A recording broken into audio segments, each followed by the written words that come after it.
executive director of the St. Joseph County Right to Life recently stated, and I quote, "We would be supportive of criminalizing the discarding of frozen embryos or selective reduction through the IVF process." So Tracy wanted me to ask you, in fact, she asked me to pose this question: is it your legal position that making IVF a crime would be constitutional? Well, Senator, the statement that I signed, as we discussed, affirmed the belief of my church with respect to matters of life. I'm not asking about what you signed. I'm asking about your present legal position. But what I was... Is making IVF a crime? Senator, Sorry, go ahead. Sorry, I was trying to answer. But you're quoting positions from the St. Joseph County Right to Life. I'm not a member of that organization, and so I'm not responsible for statements that they make. The statement that I signed said what you and I have discussed, and it said nothing further than that. And as for, what policy position someone might take, as I've said to your colleagues, it's not up to me to be in the business of expressing views, and I am happy to talk about views that I expressed when I was a private citizen, but now I'm a judge, and so I cannot publicly express views. Just to be absolutely clear, I'm not asking about the St. Joseph County Right to Life or their positions, and I understand you may or may not disagree or agree with them, but your legal position, IVF treatment, and I'm not going to ask again, just this last time, criminalizing it, would it be constitutional? I think there's a clear answer. But Senator, I've repeatedly said, as has every other nominee who sat in this seat, that we can't answer questions in the abstract. That would have to be decided in the course of the judicial process. With a case, some legislature would actually have to do that, and then litigants would have to come to court. There would have to be briefs and arguments and consultation with colleagues and opinion writing and consideration of precedent. So an off-the-cuff reaction to that would just circumvent the judicial process. Well, again, I'm disappointed. I think Tracy would find that response somewhat chilling, because she and thousands, maybe millions of women, potential parents, would be horrified to think that IVF treatment could be made criminal. And I understand you're not answering the question, but I think she would be deeply fearful. Do you think that it would be constitutional to make it a crime for doctors or healthcare providers to provide that care or abortion care? Well, Senator, again, that's a hypothetical question. And so, as I've said, to give off-the-cuff responses about abstract issues, and I should clarify to say, it really doesn't matter if they're hard questions or easy questions. It's just any questions that call for an abstract legal opinion are not ones that are appropriate for me to give either as a sitting judge or as a nominee. Those questions in my judicial role can be answered only through the judicial process. Just to be absolutely clear, there are millions of women like Samantha and Tracy and the veterans I mentioned who are terrified to think that their doctors and healthcare providers would be potentially in jail at risk of prosecution. Doctors who are exercising currently protected rights that Samantha says saved her life. And I believe our healthcare providers are heroes, particularly during the pandemic. But I want to ask you one more question about these documents.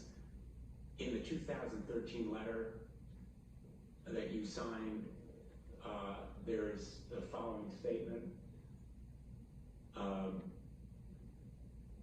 We renew our call for the unborn to be protected in law, and welcomed in life. What does it mean for, quote, the unborn to be protected in law? Does that statement mean there is no valid constitutional protection for an abortion, and therefore Roe v. Wade should be overturned. I think that statement is an affirmation of life. It points out that we express our love and support for the mothers who bear them. Again, it was a statement validating the position of the Catholic University at which I worked in support for life, and to, support women in crisis pregnancies, to support babies. So it's really no more than the expression of a pro-life view. I expect we'll be talking more about this issue tomorrow. I want to move now to another topic.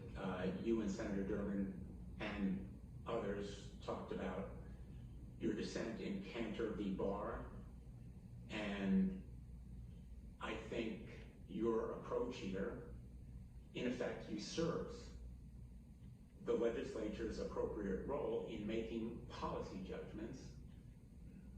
In the case of Cantor, which, by the way, you put first on the list of decisions that you thought were most important that you have written, is that correct?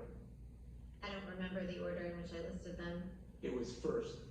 I accept that. I just don't remember the order. Okay. I did list it. I remember listing it. Okay. But that decision seems to usurp the legislature's role in deciding who should be permitted to have firearms and who should not. Because you decided the legislature was wrong to classify felons as not deserving of firearms. You decided as a matter of policy that when they were not dangerous, they should have that right. That's a policy or legislative judgment. And I think it has huge ramifications for real people across the country. And I want to tell you about one of them from Sandy Hook, Connecticut. Natalie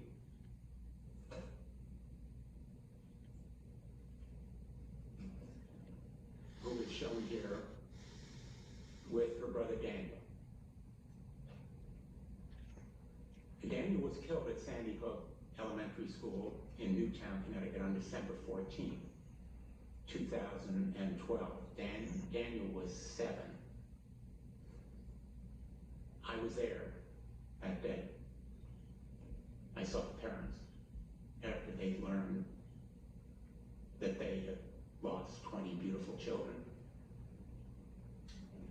And 6 great educators died as well. In the firehouse that day, there was unspeakable grief. And 8 years later, Natalie says that grief remains with her. But Natalie, like Newtown, is resilient and strong, and her grief and trauma have spurred hope and action. She and many young people across the country are leading a movement to deal with the epidemic and scourge of gun violence in this country. What happened at Sandy Hook was not an isolated instance. There have been 236 other mass shootings in the last decade. In the last 10 years, gun violence has taken more than 354,000 lives in rural communities and urban communities all around the country.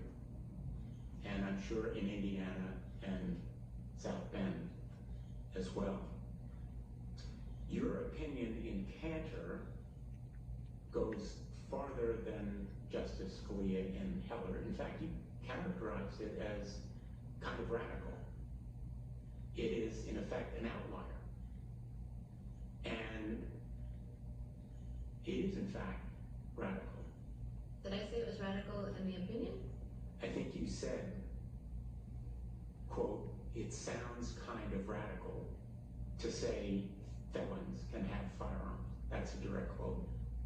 Oh, I didn't remember that particular language. You can... I'm not, I just don't recall it, but I'm not nitpicking about it. We can look it up. That's fine, Senator.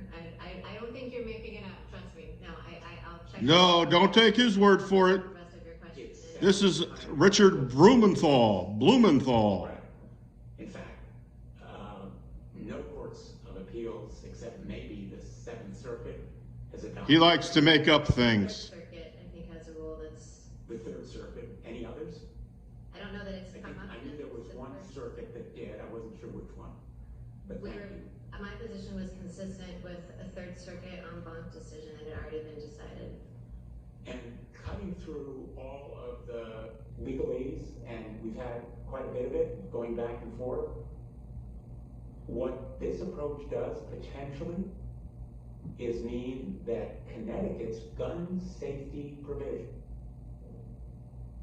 that the people of Newtown, Kristen and Michael Song, on behalf of their son Ethan, who perished because of a gun that was unsafely stored, they championed a measure called Ethan's Law. Common sense measures that might have prevented the death of Shane Oliver, Janet Rice's son, who died on October 20th, 2012. Shane was killed when he was 20 years old in Hartford. He died fighting for his life in Hartford Hospital. And measures like the emergency risk protection order that Connecticut now has. 19 states have these laws. They save lives. And extreme risk protection order laws, which help minimize risk, might well be struck down under the reasoning of your dissent.